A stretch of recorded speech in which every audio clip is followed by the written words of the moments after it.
taageerayaasha xisbiga kulmiye ee magaalada Ceerigaabo ayaa wareegoodii shanaad ee ku wajahan ololaha kaambeenka doorashada madaxtooyada Soomaaliland si ballaaran wacdaro uga dhigay gudaha magaalada Ceerigaabo. Kumanaan ka tirsan taageerayaasha xisbiga kulmiye oo ku labisan calanka xisbigooda ayaa socod dheer oo lug ah ku soo maray dariiqyada waaweyn iyo wadooyinka magaalada Ceerigaabo, iyagoo ugu dambeyntiina ay socodkooda ku soo gunaanadeen fagaraha beerta xorriyadda ee magaalada Ceerigaabo. waxaana taageerayaasha halkaasi kala hadlay mas'uuliyiinta xisbiga kulmiye ee gobolka Sanaag, gudoomiyaha kaambeenka gobolka, xildhibaano ka tirsan golaha wakiilada, uqaal waxgarad aqoon-yahan, gudoomiyaha gobolka Sanaag iyo wasiir dowlaha wasaaradda ganacsiga Soomaaliland. maalintii dhaweyd ee xisbiga waddanka ka hadlayay ayaa mudanaha saaxiib nahay oo golaha deegaanka la isku nahay in badanna ahaa xisbiga kulmiye ayaa halkan ka hadlay.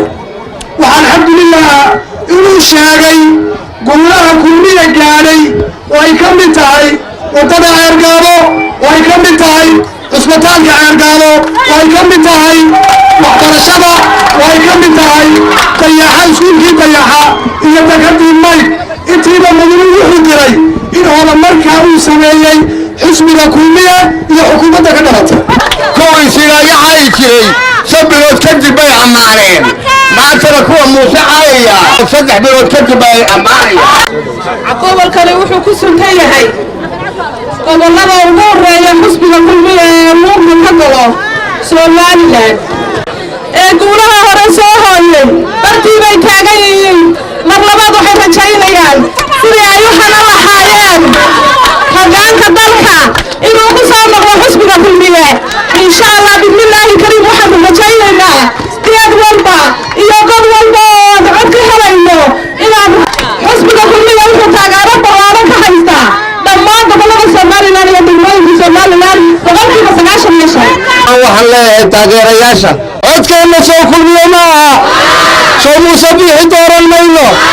13 bisha waa maalintii aynu farteena ugu hiirin lahayn qarankan oo aynu cagaha ugu taag lahayn si horumarkiisu u sii socdo. waxa shaqada ka hadlayay shiina cabdi ciise, anigu waxaan leeyahay shiine wuxuu la naqraana ma jirto, wuxuu la yimina ma jirto. waa kii ku keenay eedaa kuu dilaaciyey alcaadiga soohay iyo Soomaaliland oo ay doonto muuse bixi cabdi.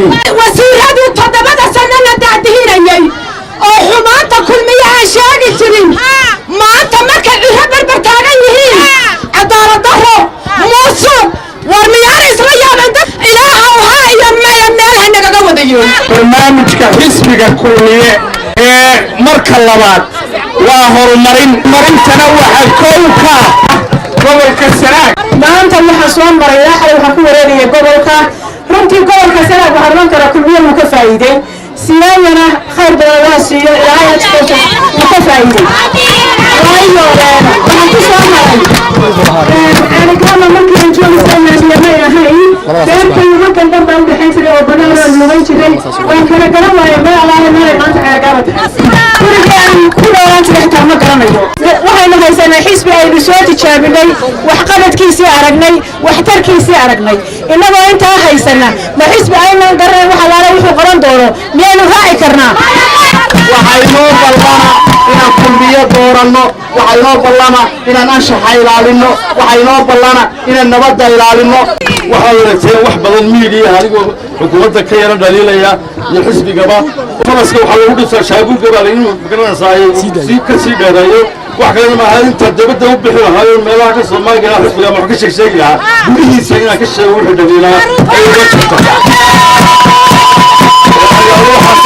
waxaa alla saxo gudoomiye muuse bixi ka hadlay gobolka bariga Sanaag oo qabadkiisa aad u yaraa inay dadkiisa talashadooda aad barnaayeen inuu wax badan ka qaban doono inuu hamalaado. gudoomiye muuse bixi Allah guuleysto.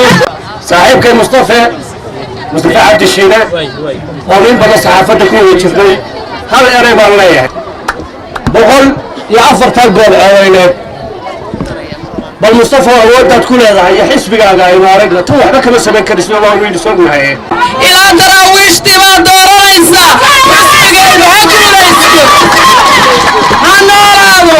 musharaxeenu waa Muuse Bixi Cabdi, adigoo meel cad la jooga bacad looma guuro. warin dhaadhaama guusha soo raaca ha habsaamina.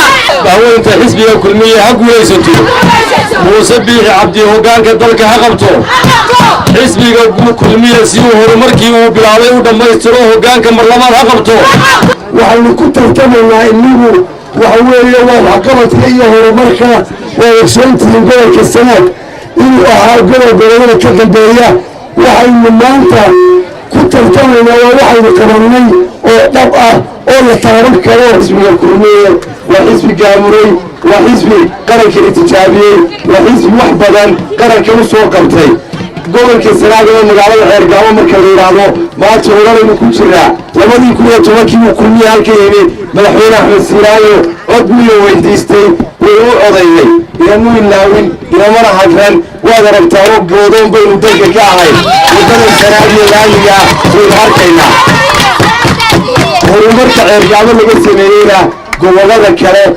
way ka badan tahay 2 jeer 3 jeerba gobolada bariga oo gobolkii ahaa dalkana waa la soo gaarsiiyey maanta reer Ceergaabo waxa weeyaan waa gobolkii haweenyaasha waa gobolkii khayraadka ilaahay baa nimcooyinkaa siiyey waxaan dadweynaha reer Ceergaabo u sheegayaa maadaama aynu nahay gobolkii khayraadka iyo gobolkii nimcada quluubteennuna inay noqoto dadkii abaalkii loo galay celiya Yunis Ahmed Salah Universal TV Ceergaabo